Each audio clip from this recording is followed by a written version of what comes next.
Create champions. Today, I've got one question for you. How do you know when it's not just your hard work paying off, but God himself has started blessing you? Think about that. What if the breakthrough you're seeing isn't random? What if the peace you're feeling isn't ordinary?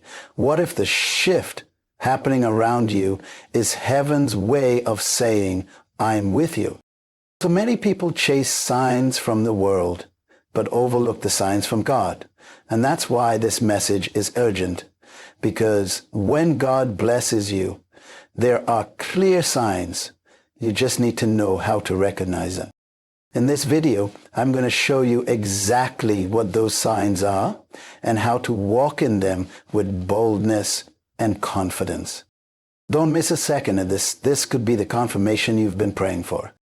Make sure to like, comment, and subscribe so you never miss what heaven is speaking next. Let's dive in. When God blesses you, things begin to happen in your life that cannot be traced to your qualifications, your network, or your hustle.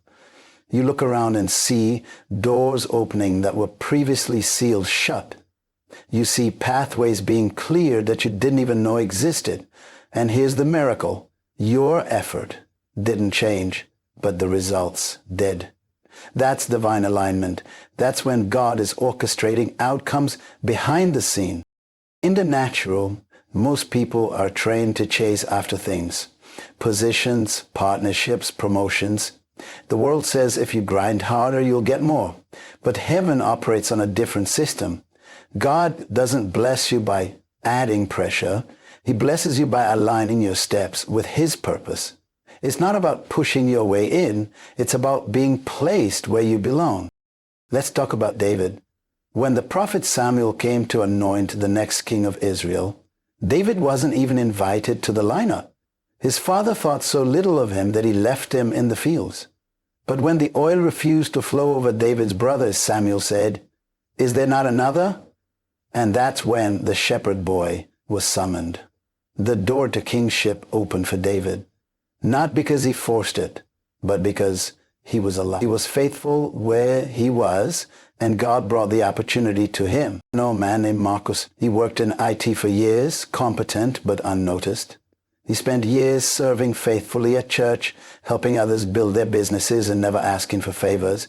One day he was helping a friend fix a networking issue at a hotel when a guest overheard him talking tech. That guest turned out to be the CIO of a national firm. One conversation later, Marcus was offered a role triple his salary without even applying. He didn't go looking for the blessing found him because his life was aligned with integrity, service, and stewardship. When God blesses you, he bypasses traditional routes. He doesn't need an HR department to promote you. He doesn't need a university to validate your expertise. When divine alignment is in motion, your name is mentioned in rooms you've never entered. Your resume lands in hands you've never shaken. This is what Psalm 37:23 means when it says, "The steps of a good man are ordered by the Lord." Not rushed, not negotiated, ordered. But how do you position yourself for this kind of alignment? It starts with surrender. You must be willing to let go of your plans and embrace God's process. Many people delay the blessing because they insist on opening the door themselves. They break in only to realize the room was never prepared for them. But when God opens the door, it's fully furnished. You don't just enter, you thrive. Alignment also requires trust. When God closes a door, don't bang on it in frustration. Closed doors are just as prophetic as open ones. They protect you from rooms that would corrupt your character or derail your destiny. Every no makes space for the divine yes. In seasons of alignment, you'll notice your frustration begins to shrink. You're not striving, yet you're progressing. You're not forcing, but you're flowing. It feels like things are just working out, but it's not coincidence, it's covenant. God made a promise in Deuteronomy 28. 2. All these blessings shall come upon you and overtake you if you obey the voice of the Lord your God. Did you catch that? Blessings will overtake you. That means they'll chase you down. You won't have to manipulate to get them. You'll just need to stay obedient. Now, be careful not to confuse alignment with idleness. Divine alignment doesn't mean inactivity. It means focused movement. You do what God told you to do. You steward what he's already placed in your hands. And while you do that, he aligns the things you can't control, timing, people, opportunities, and resources. And yes, alignment may sometimes look like isolation. Before doors open publicly, God often develops you privately. Don't despise the hidden season. It's where he prepares you to walk through doors you didn't build. Just like David in the pasture, or Joseph in the prison, or Esther in the palace, God uses obscurity to shape you for destiny.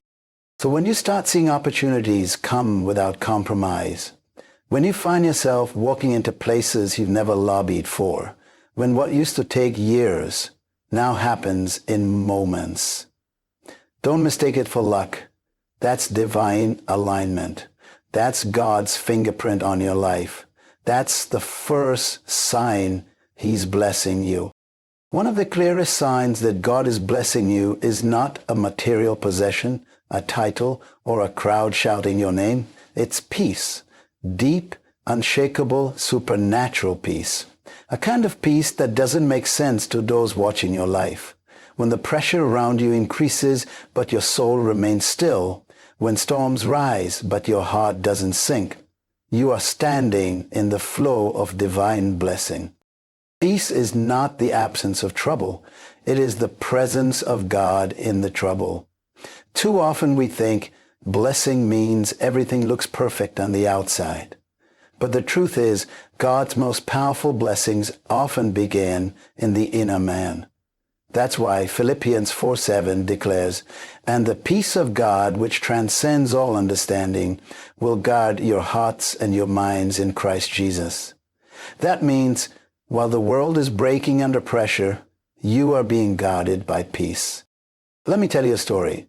Jasmine was a single mother raising 2 kids, working 2 jobs, and facing eviction. Everything in her life screamed panic. But Jasmine had something that didn't match her circumstance: peace.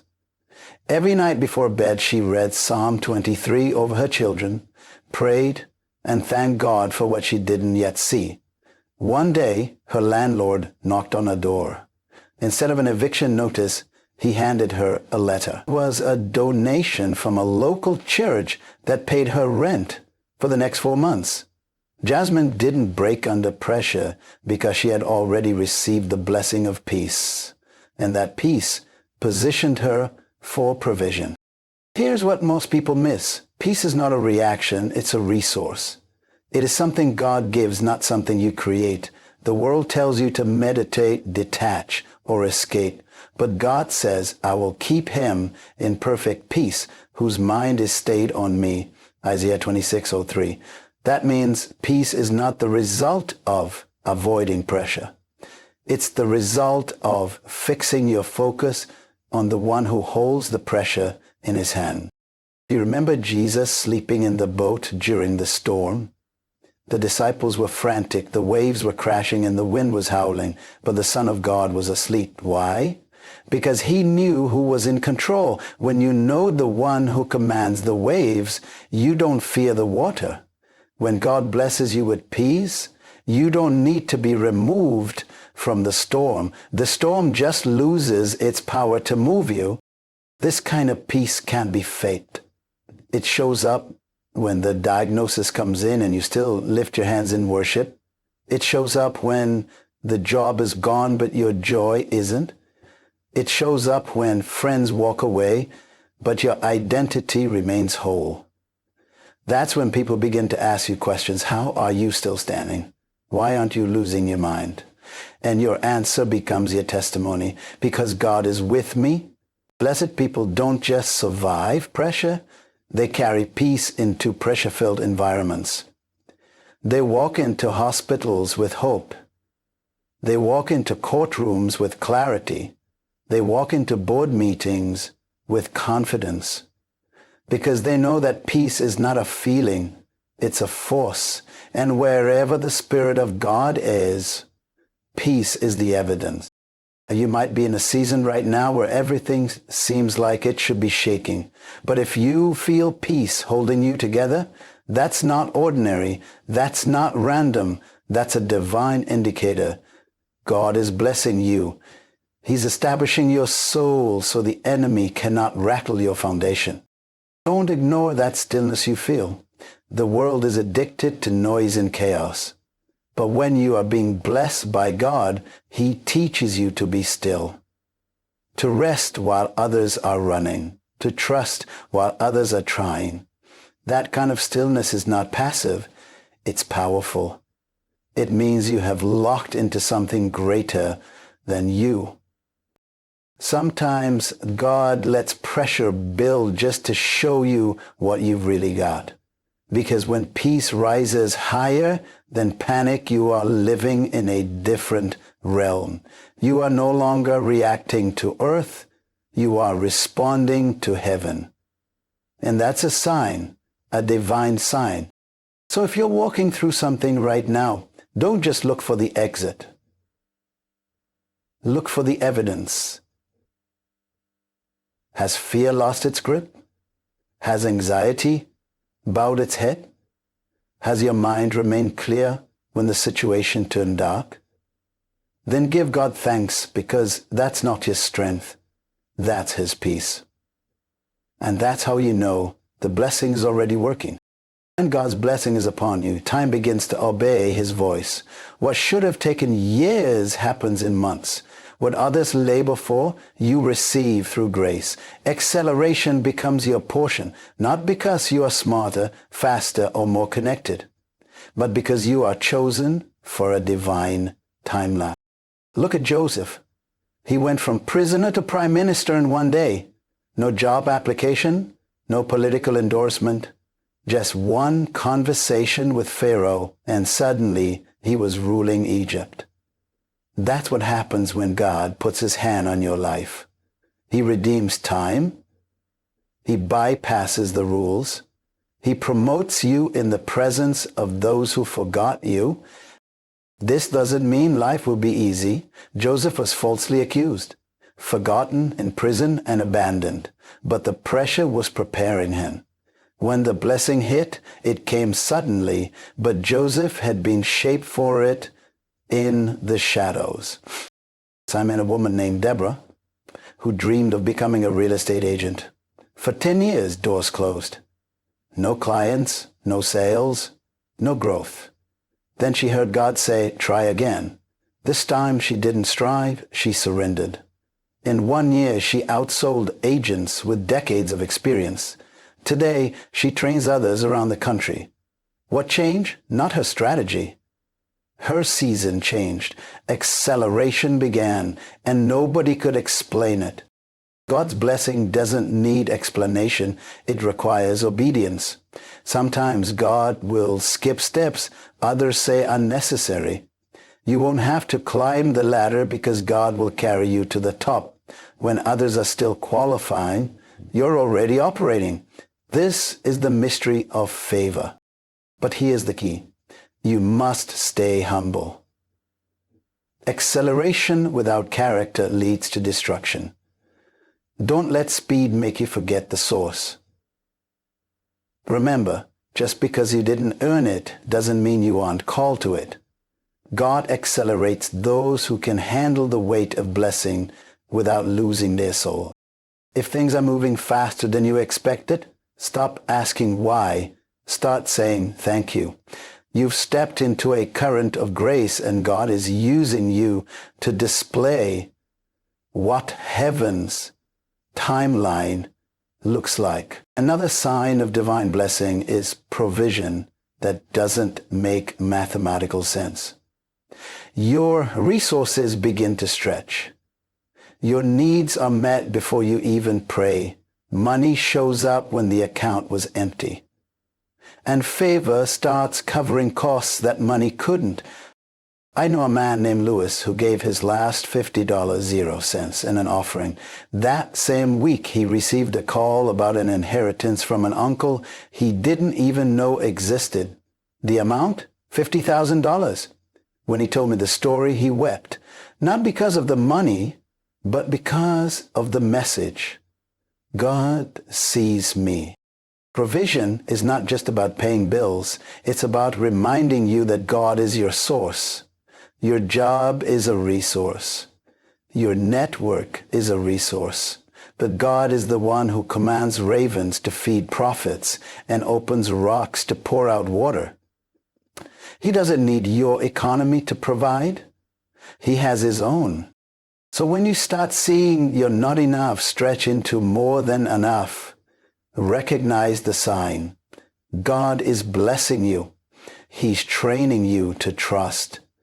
He's proving that his hands provide what your hands cannot produce. Blessing doesn't just bring comfort. It attracts opposition. When God is blessing you, don't be surprised if the enemy starts attacking harder. The devil doesn't fight the complacent. He fights the rising.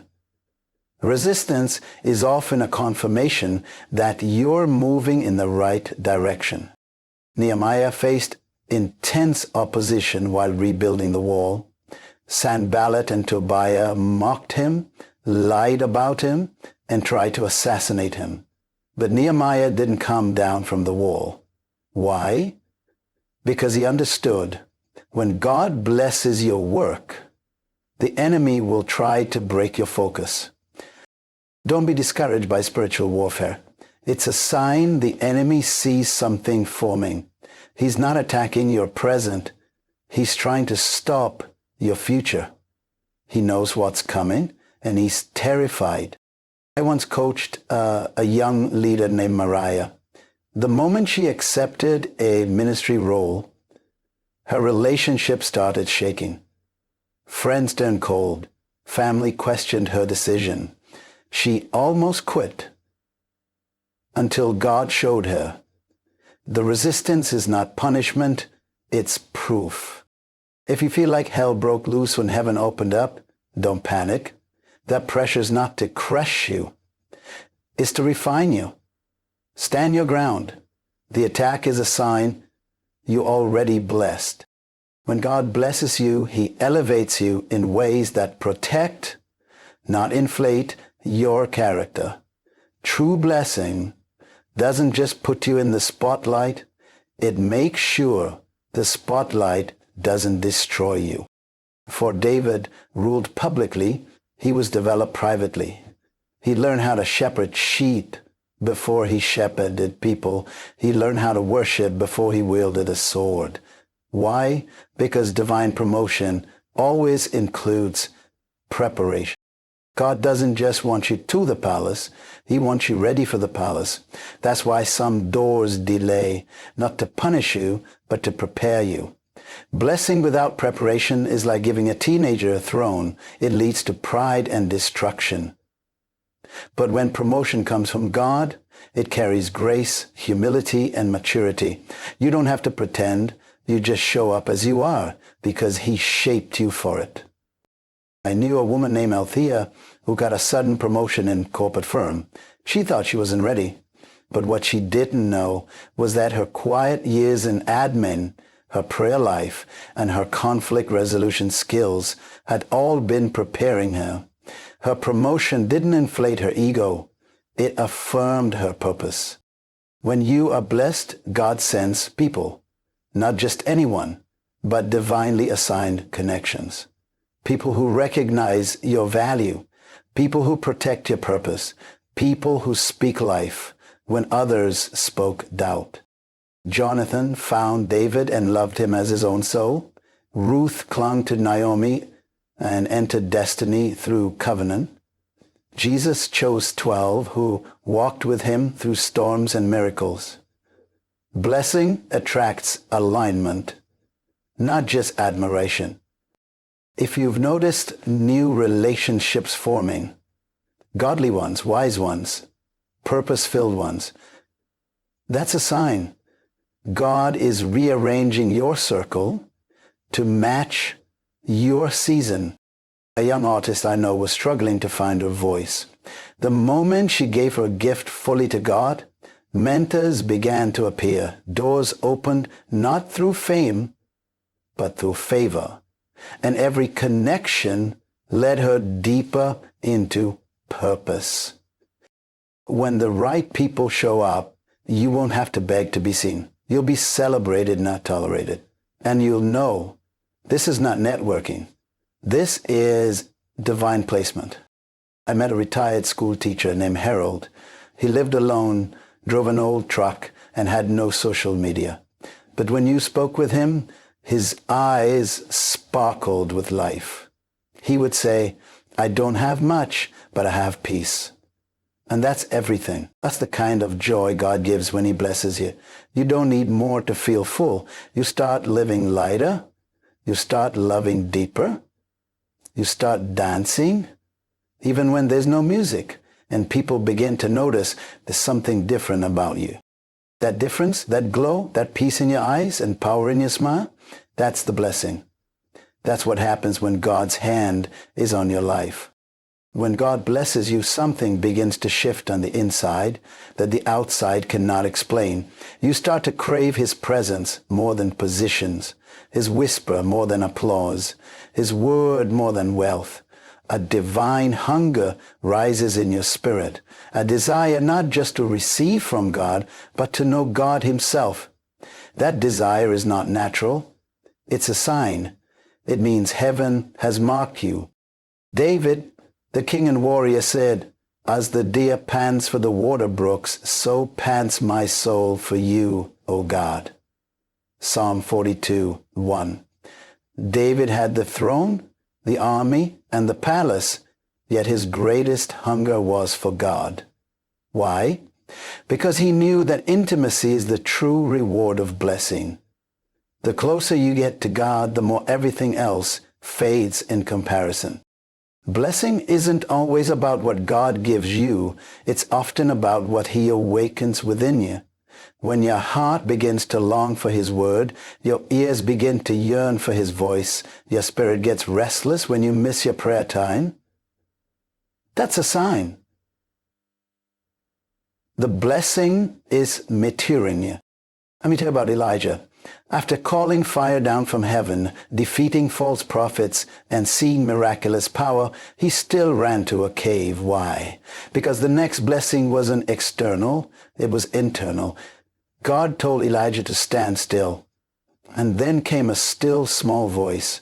That whisper was more powerful than the fire. And Elijah realized God is not always in the spectacle. Sometimes the greatest blessing is the nearness of his presence. I once met a wealthy businesswoman named Felicia who had everything the world said was success, yet she felt empty. One night she cried out, God, I want to know you, not just about you. That moment changed everything. She started rising early to pray. She began reading the Bible with tears in her eyes. Her appetite for God became unquenchable. Today, she funds orphanages around the world, not because she's chasing blessing, but because she's chasing the blesser. When the blessing of God truly rests on you, it draws you closer to the heart of the Father. You stop performing and start pursuing. You stop chasing titles and start chasing truth. You stop striving for attention and start seeking alignment. That is not weakness. That is spiritual awakening. If you feel a pull in your heart, if the old distractions no longer satisfy, if worship makes you weep and scripture feels like oxygen, you're not broken. You're blessed. The presence of God has found your spirit, and nothing else will ever satisfy again. There is a moment in your walk with God when things begin to happen that you didn't orchestrate. Calls you didn't expect, opportunities you didn't apply for, rooms you didn't try to enter, but the doors open. That's not coincidence. That's not luck. That's favor. That's blessing in motion. When God blesses you, He becomes your advocate. You stop striving and start receiving. You no longer need to manipulate aha moments. You walk into miracles. The scripture says in Revelation 3:8, "See, I have placed before you an open door that no one can shut." That's God's language. He doesn't just open doors. He secures them. I remember a young man named Terence who worked faithfully in a tech support job. For years he served with integrity but felt unseen. One day a VP overheard him handling a frustrated customer with grace. The next week, Terence was invited into a leadership program and within 6 months promoted twice. He never campaigned, he never pushed, he just prepared. God opened a door. That's the beauty of blessing. While others chase influence, God positions you. While others network, God nudges hearts. He puts your name in conversations you never knew were happening. He brings your file to the top of the stack. He makes the gatekeeper become your supporter. But let me warn you, not every open door is from God. Some doors are distractions dressed as opportunities. That's why discernment is essential. When God opens a door, it aligns with His word, confirms your assignment, and draws you closer to Him, not further. So, how do you know when the door is from God? You don't have to force it. You'll feel peace, even if it requires courage. You won't have to compromise your values. The right door honors who you are and where He's taking you. Moses didn't ask for the Red Sea to part. It parted because he obeyed. Esther didn't beg to enter the king's court. God positioned her for such a time as this. Peter didn't unlock the jail. God sent an angel. That's how divine doors work. You move in obedience, and God moves the hinges. If doors are opening that don't make sense, stop doubting and start discerning. You're walking in something bigger than your resume. You're reaping from seeds you forgot you planted. You're being rewarded publicly for what you stewarded privately. This is the kind of blessing that causes people to ask, how did you get here? And your only answer will be, God opened the door. That's favor. That's grace. That's the unmistakable signature of divine blessing.